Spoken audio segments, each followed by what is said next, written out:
어느 초등학생이 있었습니다. 이 아이에게는 큰 고민과 부러움이 있었습니다. 자기 엄마의 얼굴이 큰 화상의 후유증으로 인해서 아주 심하게 일그러져 있기 때문에 그래서 그 엄마가 학교에 오는 것도 지극히 싫어했고 다른 친구들처럼 엄마 손을 잡고 시장을 가거나 외출을 해본 적도 없었습니다. 그런데 이 학생이 졸업하는 날 훌륭한 부모님에 대한 표창장 수여가 있었습니다. 그런데 그 대상이 놀랍게도 철수의 엄마였습니다. 철수는 놀랍고 이상하게 생각을 했습니다. 근데 표창장 수여를 하면서 부장 선생님이 왜 철수 엄마가 상을 받는가 그 이유를 설명을 했습니다. 그 내용은 그렇습니다. 철수가 아주 어려서 기억도 못하는 그 시절에 그들이 살고 있던 집에 큰 불이 났고 아직 걷지도 못하는 어린 철수를 그 불에서 구하다가 엄마가 큰 화상을 입었다는 것입니다. 그래서 그 후유증으로 엄마의 얼굴은 심하게 일그러져서 보기 흉하게 되었다. 집에 돌아온 철수는 그동안 엄마를 무시하고 미워하고 부끄러워했던 것에 대해서 너무나도 죄송하고 그리고 마음이 아팠고 또 엄마에게 너무나도 고마운 마음이 들었습니다. 생각할수록 눈물만 흘러내렸습니다. 그날 이후로 어린 철수는 밥도 제대로 먹을 수가 없었습니다. 공부도 할 마음이 없습니다. 학교 갈 마음도 없고 그저 눈을 감으나 눈을 뜨나 자기를 그 위험한 하마에서 구하느라고 화상을 입었던 그 엄마의 은혜만 생각나서 그저 눈물만 흐르고 울기만 할 뿐 아무것도 할 수 없고 그리고 계속해서 엄마에게 울면서 말합니다. 엄마, 저를 구해주신 그 은혜에 너무나도 감사드립니다. 고맙습니다. 제가 그 무엇을 해도 어떻게 평생 엄마의 은혜를 잊고 살겠습니까? 감사합니다. 엄마 감사합니다. 그러면서 매일 아무것도 못하고 울고만 있습니다. 여러분, 철수의 이런 태도에서 여러분은 무엇을 느꼈습니까? 문제가 없습니까? 엄마의 은혜에 감사한 눈물이 흐르는 건 당연한 일이죠. 그런데 그러면 이제 그것을 알았으니 그만 울고 일어나서 엄마가 기뻐할 일을 해야 된다는 것입니다. 은혜를 갚기 위해서 전보다 더 열심히 공부를 해야 하고 엄마의 그 은혜가 생각날 때마다 엄마를 기쁘게 하고 엄마의 수고를 덜어드리기 위해서 더 열심히 집안일을 위해서 엄마를 좋아야 하는 것입니다. 그것이 바로 철수가 엄마의 은혜를 갚는 길입니다. 오늘 많은 기독교인들이 이런 모습으로 살고 있다는 것입니다. 영원히 지옥에서 불타게 되었을 나를 구원하시려고 이 땅에 오시고 큰 고난을 자초하고 그리고 십자가 형벌을 받고 돌아가신 그 예수님의 큰 은혜가 너무나도 감사해서 눈물을 흘립니다. 그래서 새벽마다 예배당에 엎드려 감사의 눈물을 흘리고 틈만 나면 구원받은 감격을 사람들에게 전합니다. 이런 구원의 은총을 전하는 일에 생업이 지장받기도 합니다. 내가 돈 버는 게 중요한 것이 아니라 내가 이 구원받은 은혜를 많은 사람들에게 전해야 합니다. 그렇게 사는 것만이 구원받은 은혜에 대한 보답이라고 생각을 합니다.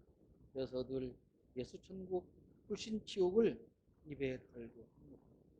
구원받은 감격을 생이 끝나는 그날까지 간직하는 것은 대단히 중요한 일인 것은 분명합니다. 여기까지가 앞에서 말한 철수와 같이 살아가는 예수 믿는 사람들의 모습입니다. 그러나 구원받은 감격에 대한 감사의 마음을 간직하는 것만으로는 주님이 기뻐하는 삶을 온전히 살 수가 없다는 것입니다. 누군가로부터 은혜를 입었다면 내가 꼭 죽을 수밖에 없는 상황에서 누군가의 은혜로 살아났다면 그 사람에 대한 감사의 마음과 더불어서 그 감사한 마음을 전하는 행동이 나타나야 하는 것이죠. 사람한테 선물이라도 하고 도와라도 주면서 그렇게 감사의 마음을 전할 때 심정으로 감사한 삶이 되는 것입니다. 구원의 감격과 더불어서 우리 기독교인이 바꿔야 할 신앙의 행동이 있다는 것입니다. 하나님께서 독생자 예수를 다 대신 희생시켜 구원해 주신 것은 그저 감격의 눈물만 흘리고 있으라는 것이 아닙니다. 하나님이 기뻐하실 일을 하라는 것입니다. 그럼 하나님께서 구원받은 우리에게 요구하신 주님이 원하시는 우리가 해야 할 일은 무엇이냐? 그것을 오늘 본문에서 설명하고 있는 것입니다. 구원받았어? 그럼 어떻게 해야 돼? 그때는 사람을 차별하지 말라고. 1절 말씀 보십시오. 나의 형제 자매 여러분, 여러분은 영광의 우리 주 예수 그리스도를 믿고 있으니 사람을 차별하여 대하지 마십시오. 어떤 사람을 차별하지 말라는 것입니까? 3절로 4절에 기록되어 있습니다. 여러분이 화려한 옷차림을 한 사람에게는 특별한 호의를 보이면 여기 좋은 자리에 앉으십시오 하고 가난한 사람에게는 당신은 거기 서 있든지 내 밟지 않든지 하고 말하면 바로 여러분은 서로 차별을 하고 나쁜 생각으로 남을 판단하는 사람이 된 것이 아니고 무엇이겠습니까? 그렇게 오늘 3절과 4절에 말씀하고 하나님은 가난한 사람을 차별하지 않습니다. 그런 하나님께서 우리를 구원해 주셨습니다. 그런데 그 하나님으로부터 구원받은 우리는 하나님과는 정반대의 생각과 행동을 하면서 말로는 하나님의 은혜에 감사한다 하면서 하나님 원하시지 않는 차별하는 삶을 살고 있다는 것입니다. 5절 보십시오. 사랑하는 형제 자매 여러분 들으십시오. 하나님께서는 세상에 가난한 사람을 택하셔서 믿음에 부유한 사람이 되게 하시고 하나님을 사랑하는 이들에게 약속하신 그 나라의 상속자가 되게 하시지 않았습니까? 그런데 여러분은 가난한 사람을 없이 여겼습니다. 여러분을 압제하는 사람은 부자들이 아닙니까? 또 여러분을 법정으로 끌고 가는 사람도 부자들이 아닙니까? 여러분이 받드는 그 존귀한 이름을 모독 하는 사람도 부자들이 아닙니까? 여러분이 성경을 따라 내 이웃을 내 몸같이 사랑하라는 이쁨 가는 법을 지키면 잘하는 일입니다. 그러나 여러분이 사람을 차별해서 대하면 죄를 짓는 것이요. 여러분은 율법을 따라 범법자로 판정을 받게 됩니다. 누구든지 율법 전체를 지키다가도 한 종목에서 실수하면 전체를 그만 셈에 두기 때문입니다. 이렇게 10절까지 오늘 본문은 말씀합니다. 이 모든 말씀이 오늘 우리에게 하시는 말씀입니다. 그리고 어떤 우리 구원받은 감격을 감격하고 살고자 하는 예수 믿는 우리에게 주시는 말씀이라는 사실입니다. 요즘 이른바 차별금지법이 정가의 큰 이슈로 떠올라 있습니다. 차별금지법을 죽으라고 반대하는 목사들과 기독교인들이 잘 생각해 봐야 할 일입니다. 이 법의 어느 부분에서도 동성 간의 결혼이나 동성애를 부추기는 내용이 없는 것으로 저는 알고 있습니다. 저 역시 동성애는 절대로 반대합니다. 있을 수 없습니다. 하물며 동성 간의 결혼은 말도 되는 것입니다. 그러나 다만 어떤 경적이든 또는 신체적인 어떤 특징으로 인해서 그런 삶을 사는 사람이 있다 하더라도 그런 사람을 인격적으로 차별해서는 안 된다는 것이 바로 차별법의 핵심이고 우리 예수 믿는 사람이 간직해야 할 말이다 그런 말입니다. 여러분 그러면 동성애나 동성애자가 죄인이라고 칩시다. 그러면 죄인이 교회에 오는 것을 막아야 됩니다. 그보다 더 큰 죄인이 교회에 와서 예수 믿고 회개해도 우리는 환영하는 건 아니겠습니까? 그런 사람이 우리 교회에 나오겠다면 어떻게 막아야 하는 것이냐? 그것을 하는 것입니다. 우리는 다 가난하고 권력도 없고 부족한 것밖에 없습니다. 그런데 우리는 늘 부자와 권력자의 편을 듭니다. 대부분의 한국 교회가 그렇습니다. 유명인이나 권력자나 부자가 출석하는 교회 목사는 이른바 대형 교회 목사는 자신이 대단한 사람이라고 생각하고 있습니다. 어제 우연히 어떤 유튜브 이렇게 제목을 보니까 참 많은 비판을 받는 그 서울의 강남행 태영교회 그 목사와 그 교회를 또 이렇게 이른바 기독교 인터넷 방송에서 케이블 방송에서 취재해서 있는 제목이 올라있는데 저는 그 제목을 보고 일부러 그 영상을 지워버렸습니다. 유명한 사람이나 권력자나 부자가 출석하는 그 목표라고 해서 그가 자신이 훌륭한 것이 아닙니다. 하나님이 원하시는 목표만큼 잘하느냐 그것이 훌륭한 목사냐 아니냐를 구분할 수 있는 기준이 있습니다. 우리가 다 말로는 어떤 경우라도 사람을 차별해서는 안 된다고 말을 합니다. 그러나 사실 우리 역시도 차별하고 살아가고 있고 차별하는 것이 우리 몸에 배어 있는 것도 사실입니다. 하나님의 은혜로 예수 그리스도를 희생시켜 구원받은 우리라면 어떤 경우에라도 누구라도 차별해서는 안 된다는 것입니다. 이렇게 구원받은 사람이 차별하는 행동을 해서는 안 되고 첫째로는 이웃을 소중히 여겨야 한다고 11절에 말씀하고 있습니다.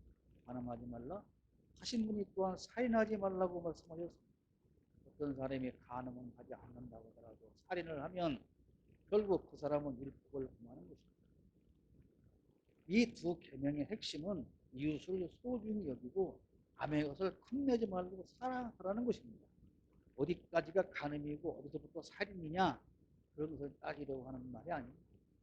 아무리 강조해도 지나치지 않는 것은 이웃을 사랑하는 것입니다.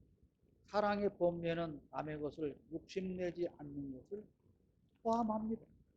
그래서 탐심은 죄악이라고 성경은 말하고 있는 것입니다. 이 말씀은 또한 존중이라는 단어를 포함하고 있습니다.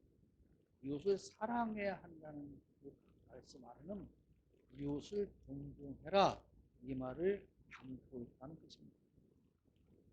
우리 사회에서 다시 우리가 찾아와야 할 소중한 단어 하나가 있다면 그것은 존중이라는 말입니다. 구원받은 사람들의 모임인 공동체, 교회 안에 그러면 과연 이렇게 남에 대한 존중이 여러분 존재한다고 생각하십니까? 같은 교인끼리도 존중하지 않고 싸우고 비판하고 비난합니다. 같은 목사끼리도 존중하지 않습니다. 그런데 남에게는 존중하라고 가르칩니다. 존중하지 않기 때문에 무례한 행동이 나오는 것입니다. 우리말로 싸가지 없는 행동이 나오는 것은 남을 존중하지 않기 때문에 나오는 것입니다. 이런 존중하는 마음이 없기에 방금까지 앞에 사람이 앉아 있었고 또 다시 사람이 앉아야 할 그 자리에 신발을 신은 채로 발을 올려놓고 그것이 부끄러운 것인지조차도 모르는 것입니다. 이렇게 사소한 것으로 존중하지 못하는 사람이 더 큰 일에 존중하고 국민을 섬기겠다고 하는 말을 우리는 신뢰할 수가 없다는 것입니다. 외국 언론에서조차 이런 일을 크게 다루고 비판하는 기사가 나오고 있습니다. 그러나 우리나라 언론은 소용하기만 합니다. 그러면서 반문한다. 이게 뭐가 문제야? 팔이 저리고 팔에 쥐가 좀 나면 그럴 수도 있다. 우리는 발 뻗은 것을 비판하는 것이 아니고 신발 신은 채로 사람이 앉아야 할 자리에 그 발을 올려놨다는 것을 비판합니다. 그 사람은 무당을 신봉하고 구속에 심취해 있는 사람이니 예수를 알지 못하니 구원과 상관이 없는 사람이니 그렇게 산다고 칩시다마는 그러나 정말 구원에 감격이 있는 사람이라면 기독교인이라면 사람을 차별하지 않고 존중하고 사랑하는 그 마음과 행동이 우리에게서 나타나야 그게 바로 구원받은 사람이다. 구원받은 사람의 표다. 그런 말입니다. 세 번째로는 행동하는 믿음이 있어야 합니다. 구원받은 은혜에 감격한다면 눈물만 흘리고 있을 것이 아니라 합당한 행동이 나타나야 한다는 것입니다. 14절 보십시오. 나의 형제 자매 여러분, 누가 믿음이 있다고 말하면서 행함이 없으면 무슨 소용이 있겠습니까? 어떤 믿음이 그를 구원할 수 있겠습니까? 이 말씀을 가지고 많은 학자들이나 목사들 간의 논쟁이 일어납니다. 어떤 신학자는 그래 선택된 건 맞다. 선택되었는데 선택되었다고 구원이 있는 것이 아니고 아까 행동이 있어야 행함이 있어야 구원받다고 하지 않냐. 그러니까 행동을 하지 않으면 행하지 않으면 선택받았다고 해서 구원받고 천국 가는 게 아니다. 이렇게 말하는 학자가 있습니다. 선택되었지만 구원에 이르는 믿음에 도달해야 구원받을 수 있다. 이렇게 그런 말이라고 해석하는 사람이 있어요. 그러나 이런 논리라면 엄청난 많은 문제가 발생합니다. 하나님의 일방적인 은혜로 구원받았다는 그런 논에 문제가 생기는 것이죠.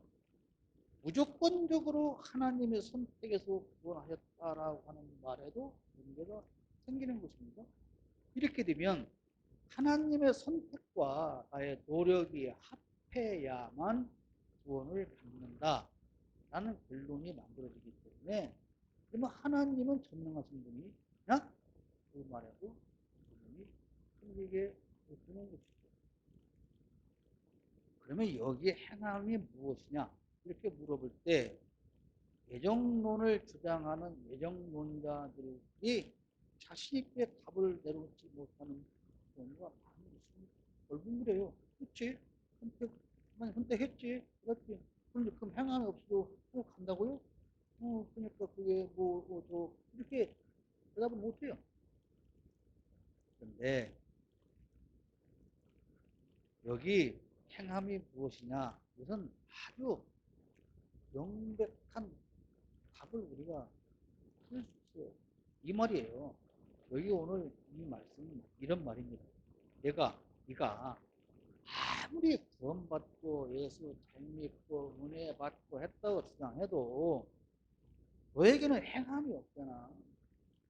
그러면 네가 아무리 구원받고 믿음 좋은 사람이라고 주장하고 자랑해도 너에게 행함이 없다면 그것은 너에게 믿음이 없다는 뜻이야. 그러니까 네가 구원받았다는 것은 그 믿음은 진짜가 아니란 뜻이야. 네가 아무리 구원받았다고 해도 너에게서 구원받은 사람의 행함이 없는 걸 보니 그것은 가짜 믿음이야. 네가 착각하고 있는 거야. 네가 믿는다고 착각하는 것이야. 그런 뜻이에요. 그 이 말을 더 간단하게 말하면 뭐래요? 구원받은 사람은 반드시 구원받은 사람의 합당한 행함이 나타나게 되었다. 그런 말씀인 것입니다. 진짜 믿음으로 구원받았다면 구원받은 성도로서의 알맞은 행함이 있어야 하고 그 행함이 네가 구원받은 것을 증거한다. 진정한 신자냐 아니냐 하는 여부는 그 행동으로 증명되는 거예요. 그 행동은 매일 예배당 가서 엎드려만 있는 그런 행동으로 증명하는 것이 아니고 오늘 야고보 선지자가 우리에게 전하는 이 행동, 어떤 행동? 차별하지 않는 행동, 이웃을 사랑하고 존중하는 행동, 이런 것이 먼저 나타나는 사람이 진짜로 구원받은 믿음을 가지고 사는 예수 믿는 사람이다.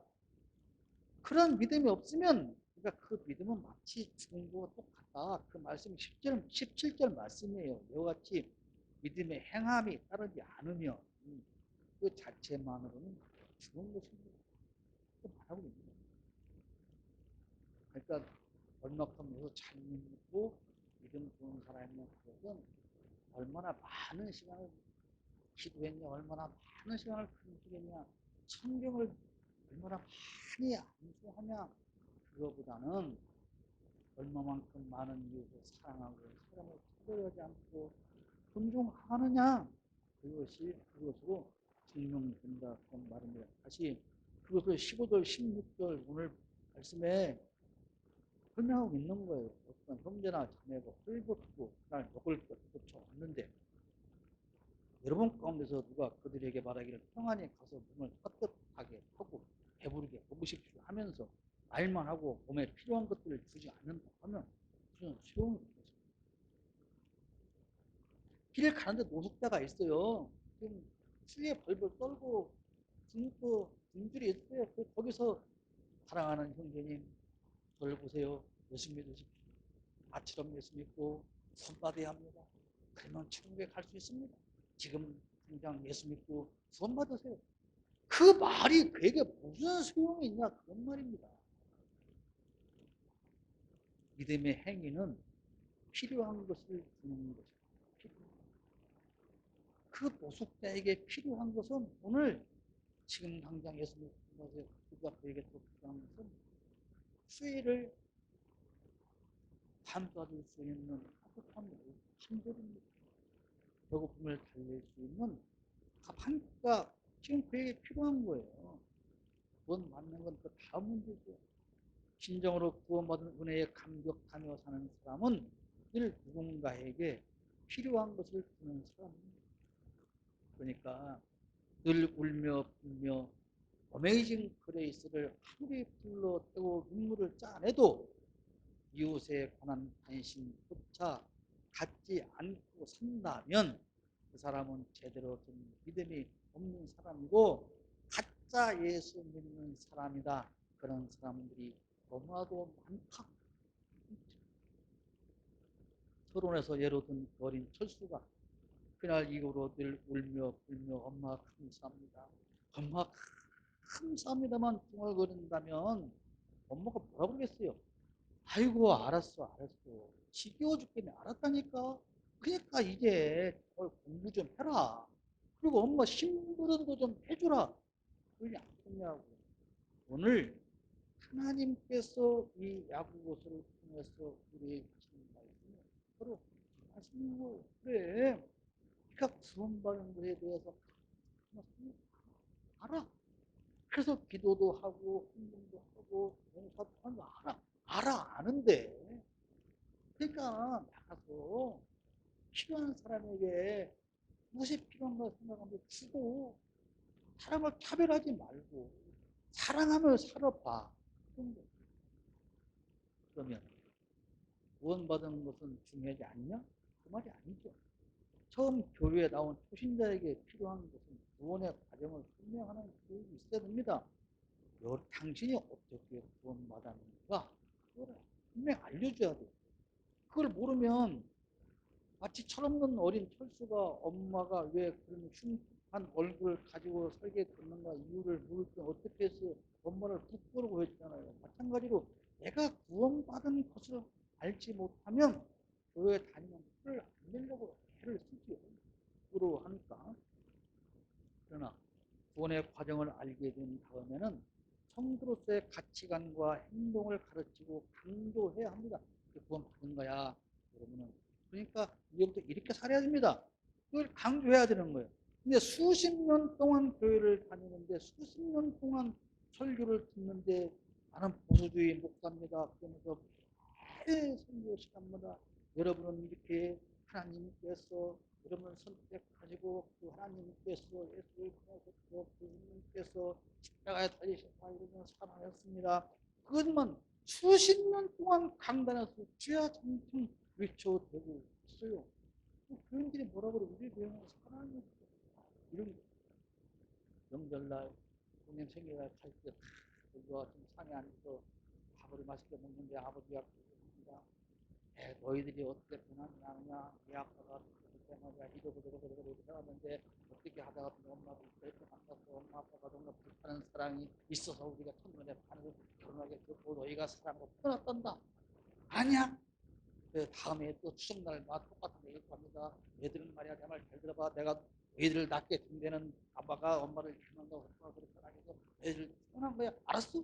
다음날 부모님 생일날 또 왔습니다. 야, 얘들아, 내 말 잘 들어봐. 너희들이 말이야, 이렇게 태어난 것은 아빠가 엄마가 이렇게 사랑해서, 그것을 수십 년 동안 얘기하면 그 자식들이 감사합니다.